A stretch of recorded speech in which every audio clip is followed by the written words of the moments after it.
Hello दोस्तों, welcome to the garden vibes.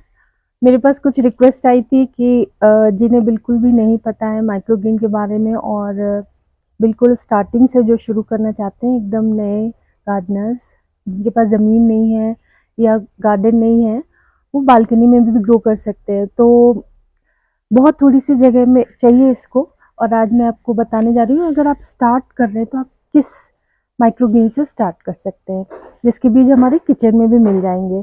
इसके अलावा भी मैं आपको दिखाऊंगी भी और माइक्रोग्रीन, लेकिन पहले एकदम स्टार्टिंग से हम क्या ग्रो करें जो हमें सक्सेस मिले उसमें।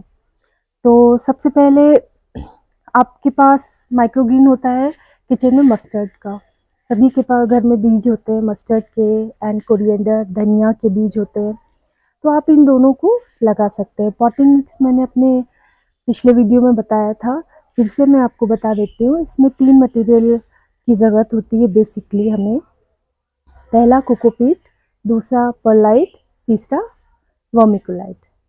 तो कोकोपीट 3 हिस्सा, परलाइट 1 हिस्सा और वर्मिकुलाइट 1 हिस्सा, इस अनुपात में लेकर के हम एक पॉटिंग मिक्सचर बनाएंगे।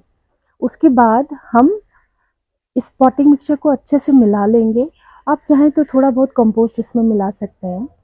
उसके बाद हम अपना बेस बना लेंगे और उसमें हम अपने बीजों को लगा सकते हैं। तो शुरुआत हमें धनिया कोरिएंडर से करनी है, और आप सौंफ या फिर आप सोआ ये सब भी लगा सकते हैं, मूंग लगा सकते हैं, जो कि बहुत ही जल्दी बढ़ भी जाते हैं। तो चलिए देखते हैं कि ये मैंने लगाया हुआ है मूली का माइक्रोग्रीन। इसमें वाइट, पिंक और ब्लैक रेडिश है। इसको मैंने लगाया हुआ, आज इसकी हार्वेस्टिंग करने जा रही हूँ मैं। तो सबसे पहले अब एक बात ये होती है कि ये माइक्रोग्रीन होता क्या है, जिन्हें बिल्कुल भी नहीं पता वो कैसे समझेंगे। तो स्प्राउट्स का सभी को आइडिया है। तो जब हम बीज को उगाते हैं किसी भी मीडियम में, चाहे आप मिट्टी में डालिए या फिर ये स्पॉटिंग मिक्स में सीड के लिए जो स्पेशल होता है उसमें डालिए, तो पौधे सबसे पहले बीज जो है वो ग्रो होता है और उसमें से सबसे पहले रूट निकलती है उसकी।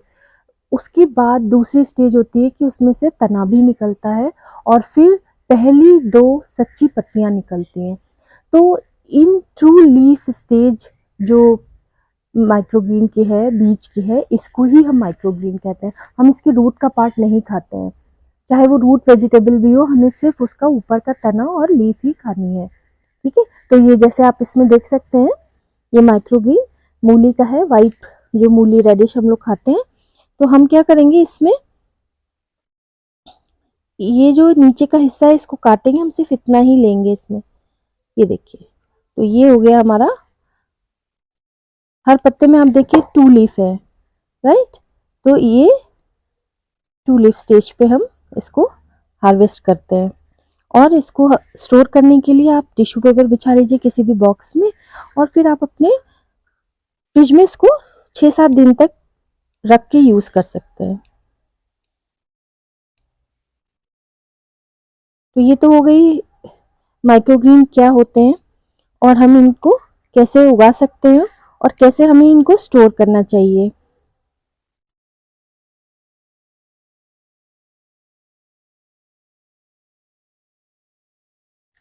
तो ऐसे हम इनको रख के स्टोर भी कर सकते हैं अपने किसी भी बॉक्स में, और ये 2-4 दिन 5 दिन तक आप आराम से इसको खा सकते हैं। ठीक है। तो इसके अलावा कौन कौन से आपको मैं दिखाती हूँ जो मैंने ग्रो किए हैं वो कैसे दिखते हैं। जैसे कि ये केल माइक्रोग्रीन है, ठीक है, 2 लीफ स्टेज तक ये ग्रो हो गया है। ये ऑरुगुला है या रॉकेट जिसको बोलते हैं, ये हमारे मूली के हैं।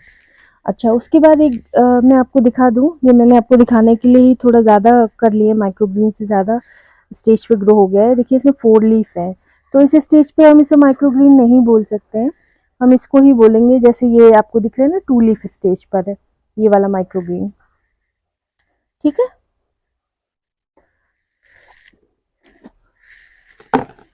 फिर कुछ और माइक्रोग्रीन है जो कि मैं आपको दिखाना चाहती हूँ।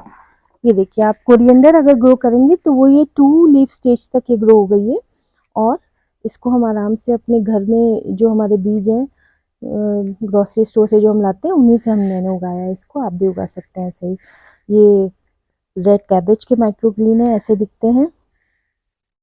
और ये है ब्रोकली के माइक्रोग्रीन्स, जो ब्रोकली हम खाते हैं माइक्रोग्रीन्स।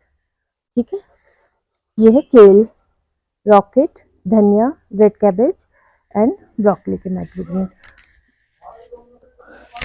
ये रहे मस्टर्ड के माइक्रोग्रीन। मैंने आपको भी बोला कि सबसे आसानी से आप इन्हें उगा सकते हैं। मस्टर्ड के बीज सभी को घर में मिल जाते हैं। और देखिए कितनी, ये मैंने बहुत ही डेंसली इसमें मैंने इसकी सोइंग करी थी, ये थोड़ी दूर दूर पर, तो आप देख सकते हैं सारे।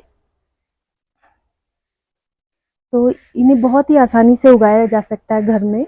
लेकिन जब हम इन्हें लगाते हैं तो कुछ बातें आपको ध्यान रखनी पड़ेंगी। इसमें मॉइस्चर का बहुत ध्यान रखना है। अगर ये बहुत गीला हो जाएगा तो इसमें मोल्ड आने का चांस है। और अगर ड्राई होगा तो, क्योंकि ये बहुत ही डेलिकेट है, तो इनको हम बहुत ही डेलिकेट है, तो अगर ये हम सुखा देंगे, इन्हें ड्राई रखेंगे, इनका जो बेस है, ठीक है, तो क्या होगा कि बिल्कुल भी मुरझा जाएंगे। या फिर बहुत तेज धूप में भी इन्हें नहीं रखना है। ये सावधानियां बरतनी है। सुबह की 2 घंटे की धूप इसके लिए बहुत है, या शाम की 2 घंटे की धूप। ठीक है, अब चलिए चलते हैं इनके बेनिफिट्स पे कि हमें क्या क्या बेनिफिट्स मिलते हैं। और इसके बारे में थोड़ी और इम्पोर्टेंट बातें, जैसे कि इनमें बहुत सारे विटामिन होते हैं, फाइटो न्यूट्रिएंट्स होते हैं, फाइटोकेमिकल्स होते हैं। और ये बहुत सारी बीमारियों में हेल्पफुल है, जैसे कैंसर में, अल्जाइमर्स डिजीज़ में, एंड जिनके बाल झड़ रहे हैं, एनीमिक हैं जो पर्सन, और जिन्हें किसी भी तरह का इन्फ्लेमेशन है, उनके लिए बहुत ही हेल्पफुल है। बहुत सारे इसमें एंटीऑक्सीडेंट हैं और ये बहुत ही बेनिफिशियल है। सबसे बड़ा फ़ायदा तो ये है माइक्रोग्रीन का, जो मुझे लगता है कि हम लोग जो मार्केट से वेजिटेबल ला रहे हैं, बहुत सारे उसमें केमिकल यूज़ होते हैं जो हमें दिखते नहीं हैं। वो लोग बहुत स्प्रे कर रहे हैं बैंगन में, और भी बहुत सारी सारी वेजिटेबल्स में, फ्रूट्स भी हम खाते हैं। तो हम क्या करें, कहाँ से न्यूट्रिशन हम अपने खाने में ऐड ऑन कर पाएंगे। तो ये एक बहुत ही आसान और बहुत ही इफ़ेक्टिव तरीका है आप अपनी हेल्थ को सुधारने के लिए और हेल्थ का मीटर बढ़ाने के लिए, क्योंकि इसमें बहुत सारे हमें कम मात्रा में खाना है। हाँ, एक और बात कि हर पर्सन को सिर्फ 20 से 25 ग्राम डेली ही यूज़ करना है, बहुत सारा नहीं खाना है इसको। ठीक है, और बदल बदल के खाना है। अगर आप ग्रो करना चाहते हैं या मार्केट से भी लेते हैं, तो आप एक दिन कैबेज खाइए, एक दिन मूली खाइए, एक दिन मस्टर्ड खाइए। ठीक है, और एक दिन में अगर सारा सैलड भी आप मिक्स करके खाते तो बहुत सारा अमाउंट पे नहीं खाने, रिकमेंडेड नहीं है। 20-25 ग्राम ही आपको पर पर्सन लेना है। So thank you very much.